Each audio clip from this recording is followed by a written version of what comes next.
Today on MTG Unpacked, we're going to talk about how I did it the War of the Spark pre-release over the weekend, and we'll go through a little bit of a deck tech and see what cards I pulled and a couple of ideas I had while I was putting the deck together. So without further ado, let's get stuck into it. So when you are constructing your deck, you get this helpful little tip card here. 14 to 17 creatures, exactly 40 cards, preferably 2 colors, although you can do more or less, and actually you can do more than 40 cards as well. 6 to 9 planeswalkers and other spells, and try to distribute your mana costs like so, and 17 lands, so that's very helpful for newer players especially. And I got this cool blue and white spin down, so put that over there. We won't need Liliana to do any pack blessings today, so let's take a look at the cards that I did not select. So a nice big pile of them here. Let's see if I can split that out by color. I've sorted them by mana cost, so that should make it a little easier to follow along. Okay, so what did I get first of all? Let's get some focus here.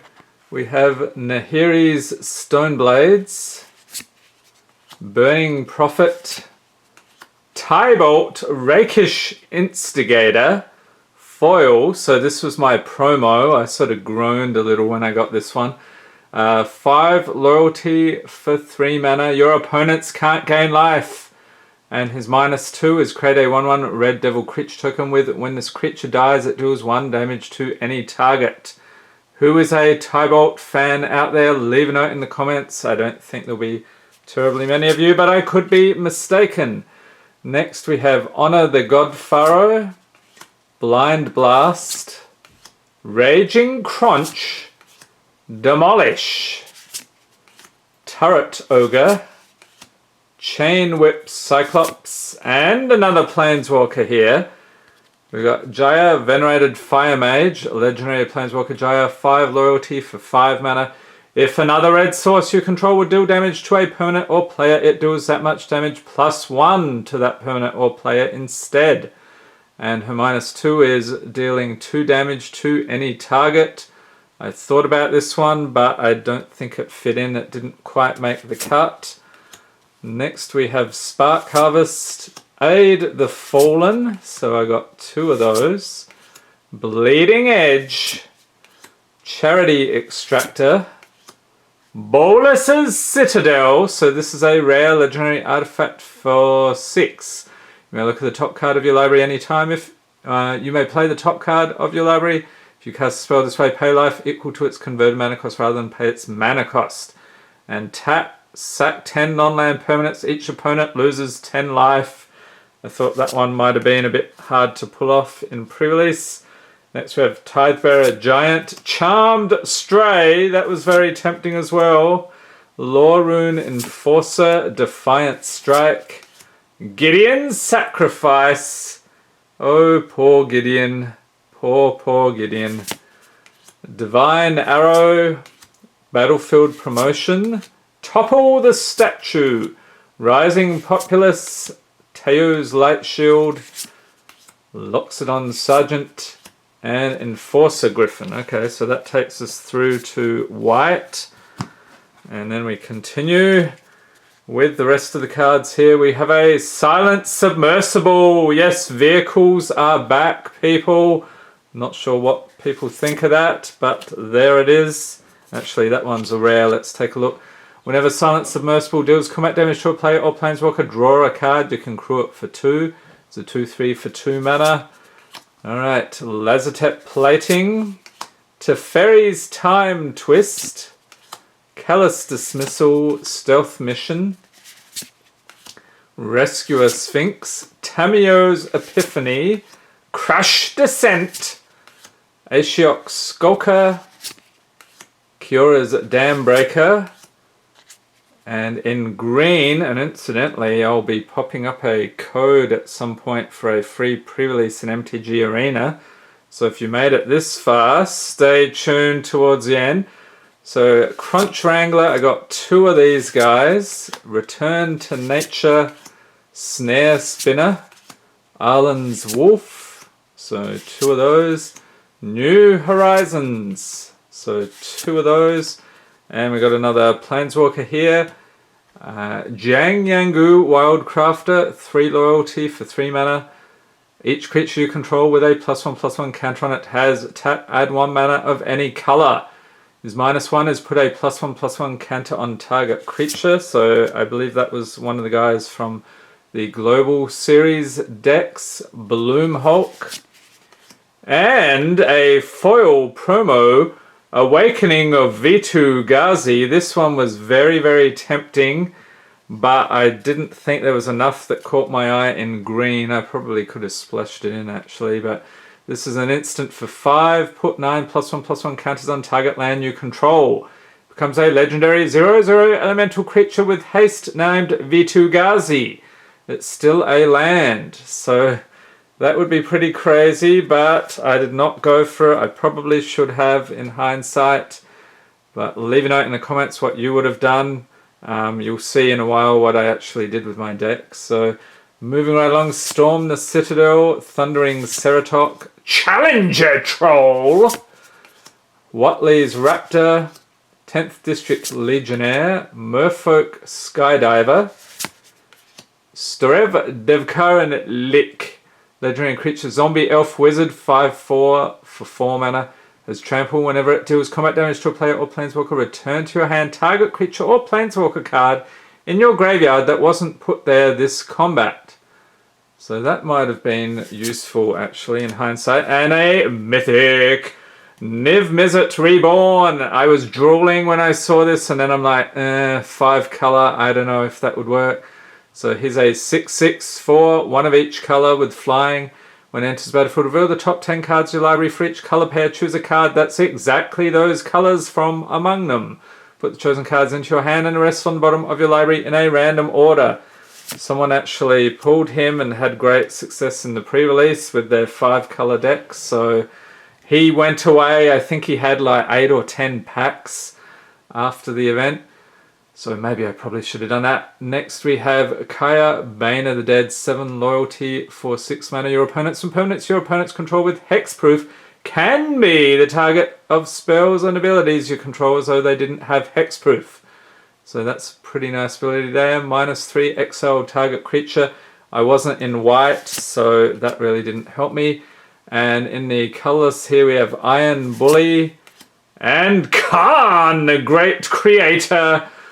Oh, Khan, I should have put you in my deck too. So many regrets. Activated abilities of artifacts your opponents control can't be activated. And actually my opponents didn't have many artifacts at all, so that probably wouldn't have helped. He's 5 loyalty for 4 mana. Until your next turn, up to 1 target non-creature artifact becomes an artifact creature with power and toughness, each equal to its converted mana cost. He's -2. You may choose an artifact card you own from outside the game or in exile. Reveal that card and put it into your hand. Again, I didn't have that many artifacts. And a Gateway Plaza. Land Gate, enters battlefield tapped. When it enters battlefield, sack it unless you pay 1. You can tap it for 1 mana of any color. That probably would have been good in my deck as well because I went 3 color. We get a Wolf token, Angel token.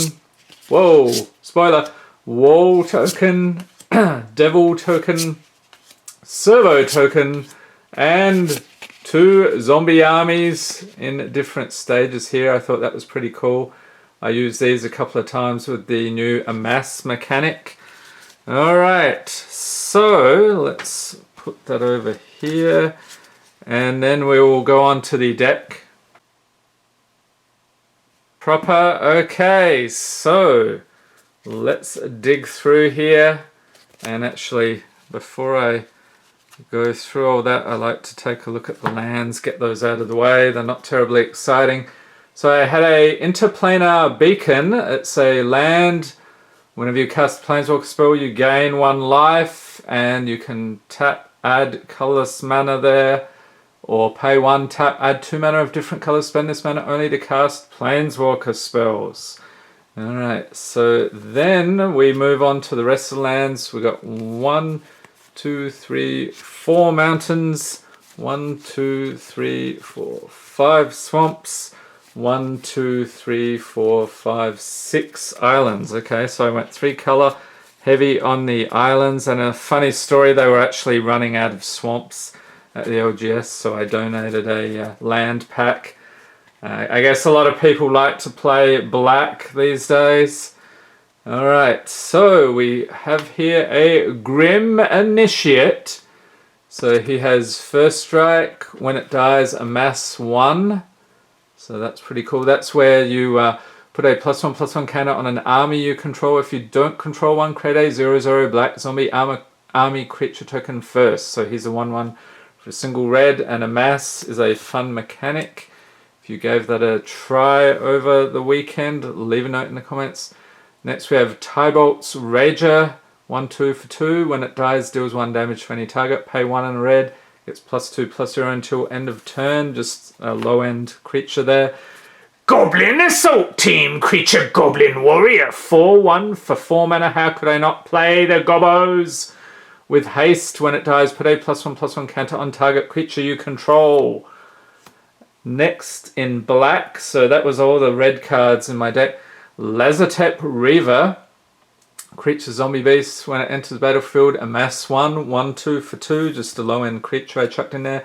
Shriek Diver, creature zombie bird warrior, 2/1 for 3 with flying. Pay 1, it gains haste until end of turn.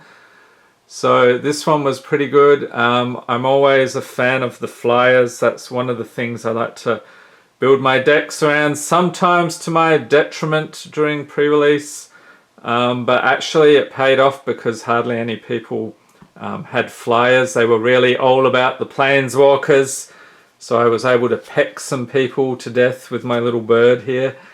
Vraska's Finisher, creature Gorgon Assassin, 3/2 for 3 mana. I liked this one. This one did a lot of good work for me. When it enters battlefield, destroy target creature or planeswalker an opponent controls that was dealt damage this turn. Alright, so basically you ping somebody, you just do a little bit of damage to their planeswalker, bring this out, and then yeah, we'll get rid of their planeswalker. That saved my butt a few times. Next we have Herald of the Dreadhorde, creature zombie warrior, 3/2 for 4 mana. When it dies, amass 2. So you get a bit of a bonus there when it leaves battlefield. Wall of Runes, creature wall, 0/4 for a single blue, has defender. When it enters battlefield, scry 1. I just needed something to fill out the low end of the mana curve, and scrying was pretty good as well.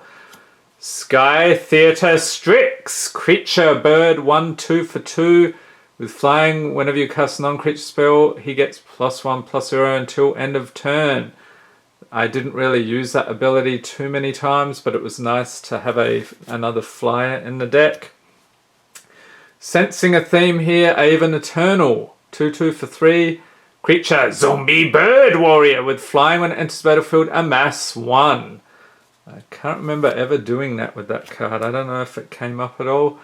Next, another bird, Rescuer Sphinx, 3/2 for 4 with flying. As it enters battlefield, you may return a non-land permanent you control to its owner's hand. If you do, it enters battlefield with a +1/+1 counter on it. I think I did that once or twice. Eternal Skylord. This one was pretty good. Creature zombie wizard, 3/3 for 5. When it enters battlefield, amass 2. And zombie tokens you control have flying. Unfortunately, I didn't get to try out any flying zombies, but that would have been pretty funny. And moving on to colorless, we have Prismite, artifact creature golem, 2/1 for 2. Pay 2, add 1 mana of any color. This was very helpful just for fixing the mana, although paying 2, add 1 mana of any color, you have to be desperate for that, I think. Iron Bully, 1/1 for 3 with Menace. When it enters battlefield, put a +1/+1 counter on target creature. I thought that was pretty cool, and the Menace ability as well was nice. Saheli's Silverwing, so another flyer. Artifact creature Drake, 2/3 for 4 with flying. When it enters battlefield, look at the top card of target opponent's library. Wasn't terribly exciting. And a foil, I believe. Yep. Summit Sprint instant for a single red. Target creature gets +2/+1 and gains haste until end of turn. Scry 1. So that was pretty handy, pumping creatures scrying as well. So we've moved on to the instant sorceries and so forth here. Nahiri's Stoneblades, instant for 2, up to 2 target creatures each get +2/+0 until end of turn. That was nice. Swung in for a lot of damage in the only game that I won. Oh, yeah, I'll tell you how it went in a moment. Toll of the Invasion, sorcery for 3. Target opponent reveals their hand. You choose a non-land card from it. That player discards that card. Amass 1. I don't remember using that terribly much. No Escape. Instant for 3. Counter target creature or planeswalker spell. If that spell is countered this way, exile it instead of putting it into its owner's graveyard. Scry 1. And a rare here, Widespread Brutality, sorcery for 4 in the Rakdos colours. Amass 2, then an army you amass deals damage equal to its power to each non-army creature. Couldn't pull this off because I had always had a bunch of extra creatures there that I didn't want to kill off. Alas, Tyrant Scorn, instant for 2. Choose 1, destroy target creature with a converted mana cost 3 or less, or return target creature to its owner's hand. That one came up a few times, that was pretty helpful. Mana Geode, artifact for 3. When Mana Geode enters the battlefield, scry 1 and tap to add 1 mana of any colour. That was good for mana fixing. And Planeswalkers here in my deck. We have Angrath, Captain of Chaos. Legendary Planeswalker Angrath, 5 loyalty for 4. Creatures you control have menace for -2. He amasses 2. That was pretty good. And Ob Nixilis, the Hate Twisted. Legendary Planeswalker Nixilis, 5 loyalty for 5 mana. Whenever an opponent draws a card, Ob Nixilis, the Hate Twisted, deals 1 damage to that player. Its -2 is destroy target creature. Its controller draws 2 cards. This was pretty good. It was particularly funny. I came up against another deck. He actually had 2 of these, so I removed his Ob Nixilis and then he brought another one out, so I wasn't terribly impressed. So how did I do? Well, there were 4 matches in total. I actually got there a bit late. I was really tired. I had great trouble building my deck. I just couldn't focus on any synergies here or what I wanted to do, so it was a bit of a frantic thrown together deck. Match 1 was a bye. There were 13 players total, so that's why I got the bye. The second match went up against an Orzhov black-white deck. He had a Bontu, he had an Angrath, using a lot of Amass, so lots of zombies getting in there, whacking me, so I lost both of those games. The third match went up against a Boros, that's white-red deck. He had a Gideon, he had a Nahiri, a Teo, God Eternal, Oketra. Yeah, he just wiped the floor with me, so that one was pretty sad. And the final match was actually pretty evenly matched. So I went up against a guy with a Rakdos deck. I didn't take any notes on specifics because I didn't see much of it actually. So game 1, I actually won that one because he drew a single creature the entire game. It was very sad for him, but I got that one. Game 2 was a very close game. This was the guy with the Ob Nixilis, so I killed that twice. He was actually down to 5 life, and then he played Davriel, and I lost life and died. So if you know how Davriel works, yeah, that was pretty sad. I thought I had it. I was down to 4 life. So near, yet so far. So leave a note in the comments. How did you do at pre-release? What did you think of War of the Spark? What are your early impressions? And is there anything here you think I could have done to improve the deck? So would you have, for instance, gone for that Niv Mizzet here, or maybe that that green V2, was it V2 Awakening of V2 Ghazi? That would have been cool, perhaps. So let me know what you think, and I hope you enjoyed this video. If you did, give it a thumbs up, hit the subscribe button for more Magic the Gathering unboxings, and be sure to tap the notification bell to be notified as soon as new videos are released. And stay tuned, we have the bundle coming up, War of the Spark bundle, and a whole stack of pack cracking for War of the Spark. Thanks for watching, and have a great day.